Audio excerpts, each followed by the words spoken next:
Hello guys, welcome back to our channel let's go travel. Guys, ఈరోజు మనం మాట్లాడుకోబోతున్నాము అసలైన main topic, betting apps reality. ఇప్పుడు యూట్యూబ్లో మంచి హాట్ టాపిక్గా ఉంది betting apps promoting. Betting apps చాలామంది వీడియోస్ చేస్తున్నారు, కానీ కరెక్ట్ దాని గురించి, అసలు బెట్టింగ్ యాప్స్ గురించి కరెక్ట్గా వీడియో ఎవరూ చేయట్లేదు. అసలు చాలా కన్ఫ్యూజన్ క్రియేట్ చేస్తున్నారు. ఈ వీడియోలో మనం ఫుల్ ఇన్ఫర్మేషన్ మనం మాట్లాడుకోబోతున్నాము.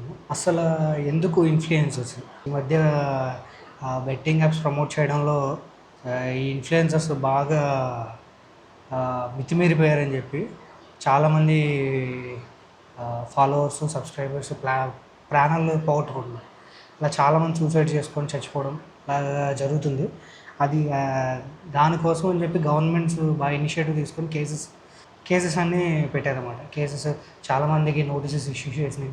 అసలు చాలా ఇష్యూస్ అవుతున్నాయి అన్నమాట. ఎందుకు ఇన్ఫ్లుయెన్సర్స్ని అరెస్ట్ చేస్తున్నారు, ఎందుకు పెద్ద పెద్ద సెలబ్రిటీస్ని, క్రికెట్ సెలబ్రిటీస్ని, మన యాక్టర్స్ని ఎవరైతే ప్రమోట్ చేస్తున్నారో యాప్స్, అలాంటి వాళ్ళని ఎందుకు వదిలేస్తున్నారు, అండ్ ఫ్యాంటసీ యాప్స్ అంటే ఏంటి, బెట్టింగ్ యాప్స్ అంటే ఏంటి, అండ్ ఎందుకు గవర్నమెంట్ ఇన్ని రోజుల్లో ఏం చేయలేకపోయింది, అలాగే గవర్నమెంట్ వాళ్ళని ఎందుకు, సెలబ్రిటీస్ని ఏం చేయలేకపోతుంది, అలాగే వీళ్ళని ఎందుకు టార్గెట్ చేసింది, అవన్నీ మనం ఈ వీడియోలో మాట్లాడుకోబోతున్నాం గైస్. ముందుగా మనం చూసుకుంటే మన హిస్టరీలో జూదం వల్ల చాలామంది పాండవులు రాజ్యాలు కోల్పోయారు. అలా చాలామంది రాజ్యాలు తర్వాత రాను మన హిస్టరీలో ఈ పందెం కోళ్ళు, తర్వాత ఈ బ్రిటిషర్స్ వచ్చాక క్రికెట్, హార్స్ రైడింగ్, తర్వాత ఈ క్యాసినోస్, మెయిన్ ఈ బెట్టింగ్ వల్ల చాలామంది ఇష్యూస్ అవుతున్నాయని చెప్పి అప్పుడు మన ప్రీ ఇండిపెండెన్స్ ఇండియాలో పబ్లిక్ గ్యాంబ్లింగ్ యాక్ట్ అని మనకి బ్రిటిష్ వాళ్ళు 1867లో తీసుకొచ్చారు. ఈ మెయిన్ గ్యాంబ్లింగ్ యాక్ట్లో వాళ్ళు చెప్పింది ఏంటంటే స్కిల్ ద్వారా వీళ్ళు మనం బెట్టింగ్ వేస్తే దాన్ని లీగల్ చేశారు. అలా కాకుండా లక్ ఆర్ లక్ ద్వారా కానీ ఛాన్స్ ద్వారా కానీ మనం బెట్టింగ్ వేస్తే ఇల్లీగల్ బెట్టింగ్ కింద మనకి చేశారు. తర్వాత మనకి ఇండిపెండెన్స్ వచ్చిన తర్వాత, పోస్ట్ ఇండిపెండెన్స్ తర్వాత, అదే మన ఇండియన్ గవర్నమెంట్ మెయిన్ సేమ్ అదే మన బ్రిటిష్ యాక్ట్ ఏదైతే ఉందో దాన్ని చిన్న సవరణలు అమెండ్మెంట్స్ చేసి రిలీజ్ చేసింది. ఈ అమెండ్మెంట్లో ఏంటంటే మెయిన్గా గ్యాంబ్లింగ్, బెట్టింగ్ ఇవన్నీ లీగల్ చేసుకోవచ్చు, ఇల్లీగల్ చేయొచ్చు. అది స్టేట్స్కి వదిలేసింది అనమాట. స్టేట్స్కి ఆ పవర్ ఇచ్చేసింది అనమాట. స్టేట్స్ వాళ్ళు వాటిని లీగల్ చేయొచ్చు, ఇల్లీగల్ చేయొచ్చు. ఫర్ ఎగ్జాంపుల్ మనం ఏం చేసుకోవచ్చు అంటే, మన గోవా ఉంది. గోవాలో కొన్ని గ్యాంబ్లింగ్, క్యాసినోస్ అవన్నీ లీగలే. కానీ మన ఏపీ, తెలంగాణలో చూసుకుంటే 2 స్టేట్స్లో ఇల్లీగల్. అలా కొన్ని స్టేట్స్ లీగలైజ్ చేసుకుని, కొన్ని స్టేట్స్ ఇల్లీగలైజ్ చేసినాయి అనమాట. మెయిన్ ఈ బెట్టింగ్, గ్యాంబ్లింగ్ వీటి గురించి మనం మాట్లాడుకోవాలనుకుంటే మన ఇండియన్ హిస్టరీలో 3 కేసెస్ మెయిన్గా చూసుకోవాలన్నమాట. ఫస్ట్ కేసు వచ్చేసరికి Chamarbaugwalla, RMD Chamarbaugwalla versus Union of India in 1957. ఇక్కడే మనకి ఈ ఫస్ట్ కేసులోనే మనకి గేమ్ ఆఫ్ స్కిల్ అని, గేమ్ ఆఫ్ ఛాన్స్ అని చెప్పి మనకి మెయిన్ తెలిసిందనమాట. గేమ్ ఆఫ్ స్కిల్ అంటే స్కిల్ ద్వారా వాళ్ళు గేమ్ ఆడితే, బెట్టింగ్ వేస్తే అది గేమ్ ఆఫ్ స్కిల్ కింద వస్తుంది. అలా కాకుండా ఛాన్స్ ఆఫ్ లక్ ద్వారా బెట్టింగ్ వేస్తే గేమ్ ఆఫ్ ఛాన్స్ వస్తుంది అనమాట. ఈయన ఏం చేశాడంటే ప్రైజ్ కాంపిటీషన్స్ కండక్ట్ చేసేవాడు అనమాట. సెకండ్ కేసు వచ్చేసరికి కేసు మన కే సత్యనారాయణ వర్సెస్ ఏపీ గవర్నమెంట్ 1967. ఈయన ఏం చేశాడు, మన కార్డ్స్ ఉంటాయి కదా, పోకర్ గేమ్స్, పేకాట, ఛాన్స్ కింద ఎలా వస్తే స్కిల్ ద్వారానే కదా ఆడతారు, అంటే స్కిల్ యూజ్ చేసే కదా ఆడతారు. ఆ స్కిల్ యూజ్ చేయడం వల్ల అది ఇల్లీగల్ ఏం కాదు, లీగల్ అని చెప్పి ఇప్పుడు ఆ కోర్టులో కేసు గెలిచాడు. ఇప్పుడు కోర్టు ఏం లీగలైజ్ చేసింది, కార్డ్స్ ఆడడం లీగలే. KR Lakshmanan versus Tamil Nadu government in 1996. ఈయన ఏం చేశాడు, హార్స్ రైడ్స్ ఉంటాయి కదా, గుర్రపు పందాల మీద బెట్టింగ్ వేస్తూ చేస్తున్నాడని చెప్పి అప్పుడు కేసు పెడితే ఆ కేసుకి ఆయన కోర్టుకి వెళ్తే ఏం చేశారు, ఇది ఛాన్స్ ఆర్ లక్ మీద కాదండి, ఇప్పుడు దాని స్కిల్, హార్సెస్ యొక్క కెపాసిటీ, హార్స్ పవరు అవన్నీ చూసుకునే కదా, స్కిల్ ద్వారానే కదా వేస్తాం, బెట్టింగ్స్ అవుతాయి కదా అని అప్పుడు కూడా ఆయన ఆ కేసు గెలిచాడు. ఇప్పుడు మన తెలుగు స్టేట్స్ తెలంగాణ, ఏపీ, ఇప్పుడు ఈ కాన్సెప్ట్ వద్దాం. మనకి ఇంతకుముందు మనకి తెలంగాణ, ఏపీ డివైడ్ అవ్వక ముందు మనకి ఏపీ గేమింగ్ యాక్ట్ 1974 ఉండేది. దాని తర్వాత మనకి ఎప్పుడైతే తెలంగాణ, ఏపీ స్టేట్స్ డివైడ్ అయినాయో ఫస్ట్ తెలంగాణ అదే యాక్ట్ని సేమ్ అదే కంబైన్డ్ ఏపీలో ఉన్న యాక్ట్ని వీళ్ళు తెలంగాణ వాళ్ళు ఇంప్లిమెంట్ చేసుకున్నారు అన్నమాట. అంటే నేమ్ మార్చుకొని చేసుకున్నారు. సేమ్ అలాగే మన ఏపీ వాళ్ళు కూడా ఇక్కడ ఏంటంటే మన ఏపీ తెలంగాణలో మనకి గేమ్స్ బెట్టింగ్ నిర్వహించిన ఇద్దరికి పనిష్మెంట్ ఉంటుంది అన్నమాట. ఇది చాలామందికి తెలీదు. చాలా మందికి తెలియక అవేర్నెస్ లేక ఎవరు పడితే వాళ్ళు ఇష్టం వచ్చినట్టు చేస్తున్నారు. ఇప్పుడు మీకు డిఫరెన్స్ అర్థమైంది కదా, బెట్టింగ్ అంటే ఏంటి. బెట్టింగ్ యాప్స్లో ఈ లీగలైజ్డ్ బెట్టింగ్ ఏంటి, ఇల్లీగల్ బెట్టింగ్ ఏంటి. ఇప్పుడు ఇక్కడికి వచ్చేసరికి ఈ లీగలైజ్డ్ బెట్టింగ్నే ఏం చేశారు, ఫ్యాంటసీ గేమ్స్ అని నేమ్ పెట్టుకొని ఇప్పుడు ప్రజెంట్ అవుతుందన్నమాట. ఈ ఫ్యాంటసీ గేమ్స్ అంటే మనకి డ్రీమ్11, మై11 సర్కిల్ ఇలాంటి గేమ్స్ అన్నీ ఫ్యాంటసీ గేమ్స్ వస్తాయి. ఇందులో కూడా రిస్కే. ఇప్పుడు గేమ్ అందులో కూడా బెట్టింగ్ వేస్తాడు. బెట్టింగ్ వేసి చాలామంది విన్నర్ ఒకళ్ళే ఉంటారు కదా. ఇప్పుడు చాలామంది అమౌంట్ పోగొట్టుకొని ఆ అమౌంట్ తీసుకొని విన్నర్కి ఇస్తారు కదా. ఇప్పుడు ఈ ఫ్యాంటసీ గేమ్స్ స్ట్రక్చర్ ఎలా ఉంటుందో మీకు ఒక ఎగ్జాంపుల్లో చెప్తా గైస్. ఇప్పుడు ఫర్ ఎగ్జాంపుల్ ఒక ఇనీషియల్ విన్నర్ ప్రైజ్ 1000 రూపీస్ ఉందనుకోండి. 1000 రూపీస్ అంటే ఫర్ ఎగ్జాంపుల్ 10 మెంబర్స్ వేశారు. 10 మెంబర్స్ ఆ పార్టిసిపేట్ చేశారు. 10 into 100 అంటే 1000 రూపీస్ విన్నర్కి గెలవాలి. కానీ ఇక్కడ ఏమవుతుంది, ఒక విన్నర్ ఎవరైతే గెలుస్తాడో వాడు గెలవాలంటే ఈ 9 మెంబర్స్ పోగొట్టుకునే అమౌంటే కదా వాడు గెలుస్తాడు. అంటే ఇవి 9 మెంబర్స్కి లాసే కదా. ఎవరైతే గెలుస్తారో ఆయన ఓకే, ఎవరైతే ఓడిపోతారో 9 మెంబర్స్కి లాసే కదా. ఇక్కడ ఈ ఫ్యాంటసీ గేమ్స్ దగ్గర వచ్చేసరికి ఏమవుతుంది, ఆ యాప్స్ ఏవైతే ఉన్నాయో ఇవి ఫ్యాంటసీ గేమ్స్ని నిర్వహించే యాప్స్ ఏవైతే ఉన్నాయో యాప్స్ నుంచి గవర్నమెంట్ ఏం చేస్తుంది, 28% జిఎస్టీని కలెక్ట్ చేస్తుంది. అంటే వీడు 1000 రూపీస్లోంచి ఈ యాప్ వాడు 10 మెంబర్స్ దగ్గర నుంచి 100 కలెక్ట్ చేశాడు. అంటే 1000లోంచి 28% జిఎస్టీ గవర్నమెంట్ తీసేసుకుంటుంది. ఆ అమౌంట్లో కూడా ఏమవుతుంది, విన్నర్ దగ్గర నుంచి 30% టీడీఎస్ గవర్నమెంట్ తీసుకుంటుంది. అంటే ఇప్పుడు ఇక్కడ లాభపడేది గవర్నమెంట్ లాభపడుతుంది, అలాగే మన ఫ్యాంటసీ యాప్స్ని ఎవరైతే నిర్వహిస్తున్నారో వాళ్ళు లాభపడుతున్నారు. గవర్నమెంట్కి నష్టం లేదు, ఫ్యాంటసీ యాప్ని నిర్వహించే వాడికి నష్టం లేదు, ఈ విన్నర్కి నష్టం లేదు, అమౌంట్ వస్తుంది. ఇక్కడ నష్టపోయేది ఎవరు, మిగిలిన వాళ్ళు ఎవరైతే ఓడిపోయారో వాళ్ళందరి దగ్గర అమౌంట్ లాస్. ఇలా బెట్టింగ్ వేసి చాలామంది సూసైడ్ చేసుకొని చచ్చిపోతున్నారు. అప్పులు బాలే అప్పులు పెరిగి సూసైడ్ చేసుకొని చచ్చిపోతున్నారు. అసలు ఈ రోజుల్లో అసలు 25,000, 30,000, 40,000 సంపాదించడానికి చచ్చిపోతుంది. అది లక్షలు అప్పు చేసి బెట్టింగ్లో పెట్టి అలా లాస్ అయ్యి ప్రాణాలు తీసుకొస్తారు. మధ్య మరీ 20 to 25 ఏజ్ గ్రూప్ వల్లే బాగా పెరిగిపోయింది. మరి ఎందుకు ఈ ఫ్యాంటసీ యాప్స్ని, బెట్టింగ్ యాప్స్ని ఎందుకని గవర్నమెంట్ బ్యాన్ చేయట్లేదంటే, ఆల్రెడీ బ్యాన్ చేసింది. ఈ ఇల్లీగల్ బెట్టింగ్ యాప్స్ ఏవైతే ఉన్నాయో అవి దగ్గర 174 బెట్టింగ్ యాప్స్ని 2023లో మన ఇండియన్ గవర్నమెంట్ బ్యాన్ చేసింది. ఈ ఫ్యాంటసీ యాప్స్ని బ్యాన్ చేయదు, ఎందుకంటే అవి లీగల్ కదా. ఇండియాలో మనం లీగలైజ్ అయ్యి, ఎందుకంటే ఆ ఫ్యాంటసీ యాప్స్ దగ్గర నుంచి జిఎస్టీ రూపంలో గవర్నమెంట్కి అమౌంట్ వస్తుంది, అలాగే టీడీఎస్ ద్వారానే అమౌంట్ వస్తుంది. ఇంకా ఎందుకు బ్యాన్ చేస్తుంది, లీగల్ ఫ్యాంటసీ గేమ్స్ని ఎందుకు బ్యాన్ చేస్తుంది? ఇప్పుడు అమౌంట్ వస్తున్నాయంటే ఎవరు ఊరుకోరు కదా. ఇప్పుడు మనకైనా అమౌంట్ ఫ్రీగా వస్తుందంటే ఊరుకోం కదా, తీసుకుంటాం కదా. అలాగే గవర్నమెంట్ కూడా. కానీ ఇల్లీగల్ బెట్టింగ్ యాప్స్ ఉన్నాయి కదా, అవి మటుకు మన ఇండియాలో బ్యాన్ చేస్తారు.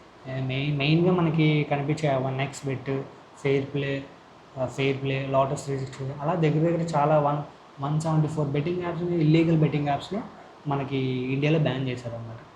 కానీ ఇప్పుడు రీసెంట్గా జరిగిన ఇష్యూస్ ఏంటంటే, అలాంటి ఇల్లీగల్ బెట్టింగ్ యాప్స్ని కూడా మన ఇన్ఫ్లుయెన్సర్స్ చాలామంది సెలబ్రిటీస్ ప్రమోట్ చేయడం వల్ల అవి ఇప్పుడు బయటపడి చాలామంది సూసైడ్ చేసుకుంటున్నారు. అవి గవర్నమెంట్స్ కూడా గ్రహించి వాళ్ళు ఎవరైతే ప్రమోట్ చేస్తున్నారో వాళ్ళ మీద కేసెస్ పెట్టడం, కొంతమంది అరెస్ట్ చేశారు, అలాగే కొంతమందికి నోటీసులు ఇచ్చారు. అలా ఇప్పుడు చాలా ఇష్యూ నడుస్తుంది అన్నమాట. ఇప్పుడు మెయిన్ వీళ్ళు ఎందుకు ఇలా చేస్తున్నారు, వాళ్ళకి తెలుసు ఇల్లీగల్ అని తెలుసు, కానీ ఎందుకు చేస్తున్నారు, బెట్టింగ్ అమౌంట్లో అంత భారీగా చెల్లిస్తారు అన్నమాట. కొన్ని వీడియోస్ మనం చూస్తున్నాం కదా, లక్షలు, 10,00,000, 20,00,000, 30,00,000, కోటి, కోటి రూపాయలు ఏంట్రా. మనం ఒక నెలకు 1,00,000 సంపాదించలే వారిని వాళ్ళు లక్షలు లక్షలు కోట్లు అంతా. ఇప్పుడు ఆ అమౌంట్ అంతా పోగొట్టుకున్న వాళ్ళ అమౌంట్లే కదా. ఈ ఇల్లీగల్ బెట్టింగ్ యాప్ ఏమవుతుంది, ఈ ఇల్లీగల్ బెట్టింగ్ యాప్స్ ఏమవుతాయి, ఇనీషియల్గా మనం 100 పెడతాం, 100 రిటర్న్ ఇస్తాడు. ప్రాఫిట్ వస్తుంది కానీ 200 పెడతాం, 200 పెట్టంగానే మనకు 200 కూడా వస్తుంది. ఇదేదో బాగుంది, 100, 200 ఇంకా వస్తున్నాయి కదా అని పెడతాడు. 5,000 పెడతాడు, 10,000 పెడతాడు, పోతాయి. అంటే ఇనీషియల్గా వచ్చినాయి కదా ఇంక మళ్ళీ వస్తాయి అని పెడతాడు. లక్షలు పెట్టి, వేలు పెట్టి లక్షలు పెరిగి పెరిగి అప్పు పెరిగి వాడు ఏం చేస్తాడు, ఇంకా ఎవరు ఇచ్చేవాళ్ళు ఉండదు, సూసైడ్ చేసుకొని చచ్చిపోతాడు. మెయిన్ ఈ మనిషికి ఆశ అవసరం. ఆశతో, అత్యాశతో, అత్యాశతో ఇంకా సంపాదించాలని ఈ బెట్టింగ్లు పెడతారు. కొంతమంది అవసరం, కొంతమంది పూర్ వాళ్ళు ఉంటారు, మిడిల్ క్లాస్ వాళ్ళు ఉంటారు. సరే ఇదేదో అమౌంట్ వస్తుంది కదా, మనకేదో రేపటి రోజు మనకి అమౌంట్ వస్తే గడుస్తుంది అని అలా అవసరం అవసరం క్యాష్ చేసుకుని ఇలాంటి బెట్టింగ్ యాప్స్ ఏం చేస్తాయి. మెయిన్ ఇన్ఫ్లుయెన్సర్స్కి ఎంతో కొంత అమౌంట్ ఇచ్చి ఇన్ఫ్లుయెన్స్ చేస్తూ ఉంటారు. ఇన్ఫ్లుయెన్సర్స్ ఇప్పుడు వాడు పెట్టే వీడియో ఎంతో కొంతమంది చూసినా, ఫర్ ఎగ్జాంపుల్ 100 మంది చూసారు అనుకోండి, అందులో 2-3 ఇన్ఫ్లుయెన్స్ అయ్యి అమౌంట్ పెట్టినా బెట్టింగ్ యాప్ వాడికే లాభం. బెట్టింగ్ యాప్ వాడికి లాభం, భారీ లాభం. ఈ ఇన్ఫ్లుయెన్సర్స్కి కొంత అమౌంట్ వస్తుంది, నష్టపోయేది వీడే. ఇంకోటి మెయిన్ మన రీసెంట్గా చూసాము, యూట్యూబ్లో చూసాము, మన మెట్రో గవర్నమెంట్ నిర్వహించే మెట్రోస్ మీద కూడా ఈ ఇల్లీగల్ బెట్టింగ్ యాప్స్ పోస్టర్లు, ఆ యాడ్స్ ప్లే అవ్వడం కూడా మనం చూసాం. ఇప్పుడు తెలుసు, ఇప్పుడు చాలామందికి అవి ఇల్లీగల్ యాప్స్ అని తెలుసు. ఇల్లీగల్ యాప్స్ అని తెలిసిన అవి వాళ్ళు ఇచ్చే అమౌంట్ చాలా భారీగా ఇస్తారు కదా. ఎవరు ఊరుకుంటారు చెప్పండి. అవేర్నెస్ ఇప్పుడు జనాలకి కానీ, ఈ చూసే సబ్స్క్రైబర్స్, వ్యూవర్స్, ఈ ఇన్ఫ్లుయెన్సర్స్, సెలబ్రిటీస్ ఏదో మనీ వస్తున్నాయి కదా అని చెప్పి చేసేస్తూ ఉంటారు. కానీ అవేర్నెస్ ఉండదు. ఇప్పుడు మన చట్టంలో ఇది ఉంది, మన యాక్ట్స్ ప్రకారం ఇవి ఇల్లీగల్, ఇవి చేస్తే ఏంటి, దానివల్ల ఇప్పుడు మనకి అమౌంట్ వస్తున్నాయి కదా అని చెప్పి మనల్ని నమ్ముకున్న సబ్స్క్రైబర్ని, మన వ్యూవర్స్ని మనం అలా మోసం చేయకూడదు కదా. ఇప్పుడు మనం చూసే వాళ్ళ 2-3 చేసిన వాళ్ళ ఫ్యామిలీస్ నష్టపోయినట్టే కదా. ఈ ఫ్యాంటసీ యాప్స్ దగ్గర ఇప్పుడు మన బీసీసీఐ స్పాన్సర్షిప్, బీసీఐ మన క్రికెటర్స్ జెర్సీస్ మీద కూడా స్పాన్సర్షిప్ చేసినంత ఎత్తుకి ఎగిరిపోయారంటే అంత కోట్లలో వాళ్ళకి అమౌంట్ వస్తుంది కాబట్టి అంత స్పాన్సర్ చేస్తున్నారు. మెయిన్ మన ప్రాబ్లం ఎక్కడ వస్తుంది, మనలో ఉండాలండి. ఇప్పుడు ఉన్నాయి మనం ఆడితే నష్టం పోతే ఆ నష్టపోయేది మనమే, మన ఫ్యామిలీ ఏమవుతుంది అవన్నీ ఆలోచించకుండా ఏదో ఉన్నాయి కదా అని ఆడుకుంటా పెట్టుకుంటా ఉంటే అదొక ట్రాన్స్లోకి వెళ్ళిపోతున్నారు. ఇప్పుడు వెంటనే ఇమీడియట్గా అమౌంట్లు పోతున్నాయి కదా. ఆ అమౌంట్లు పోవడం, అప్పులు పెరిగిపోయి ఏం చేస్తాడు, ఇంకా ఫైనల్ థాట్ చనిపోవాల్సి వస్తుంది. అలా చిన్న పిల్లలు 20-25 ఏజ్ వాళ్ళు పోతున్నారని మెయిన్ మనలో మార్పు రావాలి. ఎంతోమంది వాళ్ళు చేస్తున్నారంటే ఇప్పుడు వాళ్ళు ఇన్ఫ్లుయెన్సర్స్, సెలబ్రిటీస్ కూడా కొంచెం ఆలోచించాలి. మనం ఏం చేస్తున్నాం, సొసైటీకి ఏమి మెసేజ్ ఇస్తున్నాము, మనం ప్రమోట్ చేసే వాటి వల్ల వాళ్ళు ఉపయోగపడట్లేదా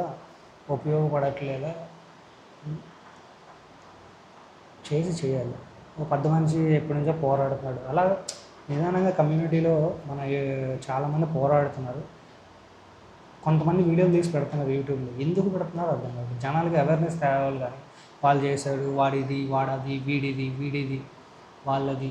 నేను ఇది వీడియో జస్ట్ అవేర్నెస్ కోసం చేస్తున్నానండి, ఎటువంటి కాంట్రవర్సీ కాదు లేకుండా. అసలు జనాలకి తెలియాలి, మనం చూసే వ్యూవర్స్కి, సబ్స్క్రైబర్స్కి తెలియాలి అసలు ఏంటి బెట్టింగ్ యాప్స్ ఏంటి, ఇల్లీగల్ బెట్టింగ్ యాప్స్ ఏంటి, అసలు దేనివల్ల ఇల్లీగల్ అంటే దేనివల్ల వేటిని అంటారు.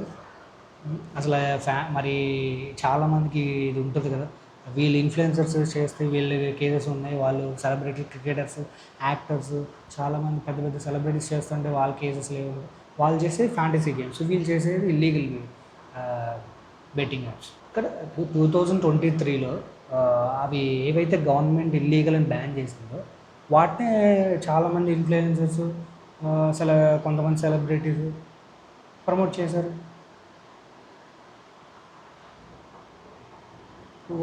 వాళ్ళకి ప్రమోషన్స్ వస్తాయి. వాళ్ళైనా అసలు మినిమమ్ స్టడీ లేకుండా, మినిమమ్ ఇది లేకుండా అసలు ఎలా ప్రమోట్ చేశారు అర్థం కాదు.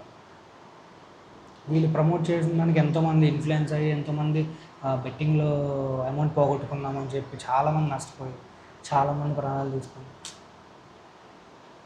కొంతమంది అప్పుల పాలైపోయి, కొన్ని ఫ్యామిలీస్ చెల్లాచెదురైపోయాయి. ఈ కోవిడ్ వల్ల చాలామంది నష్టపోయారంటే, తర్వాత ఈ బెట్టింగ్ యాప్స్ వల్ల చాలామంది ఫైనల్‌గా ఇప్పుడు చాలామంది చాలా చేస్తారండి. మనకుండాలి. మనం చేయకూడదు, మనం అలాంటి జోలికి వెళ్ళకూడదు, మనం బెట్టింగ్ చేయకూడదు. ఈరోజు నెలకి మనం ఇంత సంపాదించలేకపోతున్నాం. ఎలా అంటే 25,000, 30,000, 40,000 సంపాదించలేకపోతుంటే లక్షలు పెట్టి అప్పుల పాలైపోయి ఇంకెందుకండి. ఏదైనా మనం కష్టపడి సంపాదించిన అమౌంటే మన చేతిలో ఉంటుందండి. ఫ్రీగా డబ్బులు వచ్చినాయి కదా అని ఈరోజు ఫ్రీగా వస్తుంది, ఏదో చేసామంటే రేపటి రోజు తిరిగి మనకే కొడుతుంది. ఇప్పుడు చాలామంది ఇన్ఫ్లుయెన్సర్స్ ఉన్నారు. అప్పుడు ఎంత చెప్పినా, ఎంత కొంతమంది అవేర్నెస్ తెచ్చినా వాళ్ళు చేసుకుంటూ పోయారు. ఇప్పుడు ఏమవుతుంది, కేసెస్, జైలు, పోలీస్ స్టేషన్స్, కోర్టుల చుట్టూ తిరుగుతున్నారు. కొంతమంది అయితే ఎక్కడ ఉన్నారో కూడా తెలియదు. సో ఈ వీడియో ఇప్పుడు ఎంతమంది ఎవరైతే చూస్తున్నారో మీరైనా కొంచెం చూసి జాగ్రత్తగా ఉండండి. అలాంటి జోలికి వెళ్ళకండి. మెయిన్ అలాంటి ఎవరన్నా ప్రమోట్ చేస్తుంటే ముందు అలా అన్సబ్స్క్రైబ్ చేసి అసలు ఆ వీడియోసే చూడకండి. ఇప్పుడు గైస్ ఈ వీడియో వల్ల మీరు ఏమైనా ఇన్ఫర్మేషన్ మీకు నేను చెప్పింది మీకు అర్థమయ్యి మీకు ఇన్ఫర్మేటివ్గా అనిపిస్తే ఈ వీడియో మీరు లైక్ చేయండి. అలాగే మీ ఫ్యామిలీ అండ్ ఫ్రెండ్స్కి మీరు షేర్ చేయండి. తెలియని వాళ్ళకి ఇలాంటి ఇన్ఫర్మేటివ్ వీడియోస్కి షేర్ చేయండి. దాన్ని బట్టి చాలామంది తెలుస్తుంది వాట్ ఈజ్ వాట్ అని చెప్పి. దాన్ని బట్టి వాళ్ళు జాగ్రత్తలు తీసుకొని ఇలాంటి ఊబిల్లో పడకుండా ఉంటారు. And this is my sincere request guys, ఎవరు అలాంటి జోలికి వెళ్ళకండి. That's it in this video. See in another video. Bye. Thank you for watching.